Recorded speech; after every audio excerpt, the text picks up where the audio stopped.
Kuppam TDP కార్యాలయంలో జననాయకుడు కేంద్రాన్ని CM Chandrababu Naidu గారు ప్రారంభించారు. నియోజకవర్గ ప్రజలు తమ సమస్యను చెప్పుకొని వినతి పత్రాలను సమర్పించేందుకు వీలుగా ఈ జననాయకుడు ఈ కేంద్రాన్ని ఏర్పాటు చేశారు. సమస్యల ఫిర్యాదులను జననాయకుడు పోర్టల్లో రిజిస్టర్ చేసేలా వెబ్సైట్ను కూడా రూపొందించారు. ప్రజలు ఫిర్యాదును తీసుకుని ఏ విధంగా ఆన్లైన్ చేసి ట్రాక్ చేస్తారన్న విధానంపై సిబ్బంది అడిగి తెలుసుకున్నారు. అనంతరం ప్రజల నుంచి వచ్చే అర్జీలు అందుకుని సమస్యల పరిష్కారానికి అక్కడికక్కడే అధికారులకు సీఎం ఆదేశాలు జారీ చేశారు. లాయర్ల సమక్షంలోనే తన విచారణ జరగాలని హైకోర్టును ఆశ్రయించినట్లు కేటీఆర్ గారు వెల్లడించారు. తనకు చట్టపరమైన రక్షణ కల్పించాలని కోరుతున్నారు.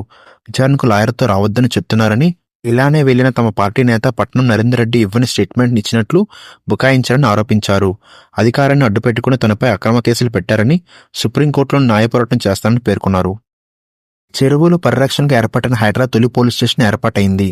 బుద్ధా భవన్లో బి బ్లాక్లో ఏర్పాటు చేసినట్లు ప్రభుత్వం ఉత్తర్వులు జారీ చేసింది. హైడ్రా కార్యకలాపాలన్నీ ఈ స్టేషన్ ద్వారా నిర్వహిస్తారు. ఏసీపీ స్థాయి అధికారి నిర్వహణను చూస్తారు. దీనికి తగిన సిబ్బందిని కేటాయించాలని డీజీపీ ఆదేశాలు జారీ చేశారు. చెరువులు, నాలాల అక్రమాలపై ప్రజలకున్న ఫిర్యాదులను ఈ స్టేషన్లో స్వీకరిస్తారు. స్కూల్ విద్యార్థులకు పాఠ్య పుస్తకాలు బరువు తగ్గించాలని అధికారులను మంత్రి నారా లోకేష్ ఆదేశించారు. నాణ్యత ప్రమాణాలు పాటించాలని సూచించారు. స్కూల్, ఇంటర్మీడియట్, ఉన్నత విద్యపై అధికారులతో ఆయన సమీక్ష నిర్వహించారు. ఏపీ మోడల్ ఎడ్యుకేషన్ లక్ష్యంగా సంస్కరణలు చేయాలన్నారు. ఉన్నత విద్యలో క్యూఎస్ ర్యాంకింగ్ లక్ష్యంగా మార్పులు చేపట్టాలని తెలిపారు. సౌదీ అరేబియాలో వాతావరణ పరిస్థితులు ఒక్కసారిగా మారిపోయాయి. నిన్న రాత్రి మక్కా, మదీనా నగరాల్లో భారీ వర్షం కురవగా ప్రధాన రహదారులపై వరద పోటెత్తింది. దీంతో ప్రజలు ఇబ్బంది పడ్డారు. దీనికి సంబంధించిన దృశ్యాలు సోషల్ మీడియాలో వైరల్ అవుతున్నాయి. ఈవీఎం బ్యాలెట్ బాక్సులను పక్కన పెట్టి పోలింగ్ నిర్వహించాలని ఎన్నికల సంఘానికి శివసేన యూబీటీ సవాల్ విసిరింది. ఈ ప్రయత్నం ద్వారా వాటిలో ఏ రకంగా ఓటింగ్ జరుగుతుందో చూద్దామని ఎమ్మెల్యే ఆదిత్య ఠాకరే సూచించారు.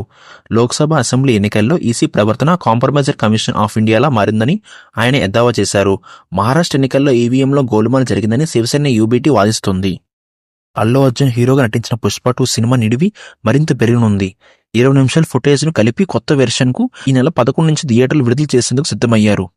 రీలోడ్ వెర్షన్ రాబోతుందంటూ మేకర్స్ ప్రకటించారు. ఇప్పటికీ ఈ చిత్రం 1810 కోట్లు వసూలు చేయగా పండుగ సందర్భంగా హిందీ ఆడియన్స్ కు అట్రాక్ట్ చేసేందుకు మేకర్స్ ఈ నిర్ణయం తీసుకున్నట్లు తెలుస్తుంది. తమిళ స్టార్ హీరో అజిత్ కుమార్ కు రేసింగ్, రైడింగ్ అంటే ఎంతో ఇష్టమని అందరికి తెలిసిందే. తాజాగా రేసింగ్ లో పాల్గొనేందుకు ప్రత్యేకమైన రూపొందించిన కార్ ట్రాక్ లోని ఆయన ప్రాక్టీస్ మొదలుపెట్టారు. ఈ క్రమంలో ఆయన కారు అదుపు తప్పి సైడ్ వాల్ ను బలంగా ఢీకొట్టింది. ఆయనకు ఎలాంటి గాయాలు కాకపోవడంతో అందరూ ఊపిరి పీల్చుకున్నారు. అయితే ఇలాంటివి చేసేటప్పుడు జాగ్రత్తగా ఉండాలని ఫ్యాన్స్ సూచిస్తున్నారు. ఐసీసీ ప్రతి నెల ఉత్తమ ప్రదర్శన చేసిన క్రికెటర్లకు ప్లే ఆఫ్ ది మంత్ ఇస్తుంది. గత నెలలో Bharat pacer Jasprit Bumrah, Australia captain Patrick Cummins, దక్షిణాఫ్రికా బౌలర్ డేన్ పెటర్సన్ నామినేట్ చేసింది. బోర్డర్ గవస్కీ సిరీస్లో బుమ్రా 32 వికెట్లతో రాణించగా కమిన్స్ 25 వికెట్లు తీశారు. ఇక పెటర్సన్ పాక్తో 2 టెస్టుల్లో 13 వికెట్లు పడగొట్టారు.